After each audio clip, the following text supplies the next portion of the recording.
Hello, in this video I'm gonna show you if Galaxy Z Flip 6 comes with a USB cable inside of the box.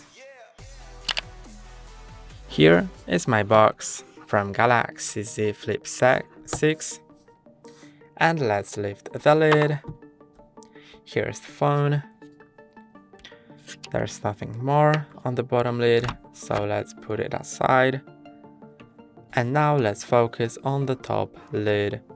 There's this accessory box. Let's open it and see what's inside. Now it's empty. There's a SIM tray opener. There's nothing. And that's a USB-C to USB-C cable, quick start guide and warranty cards. So as you can already see, there is a USB-C both ends cable inside of the box. That's all for today. Don't forget to like and subscribe. See you next time.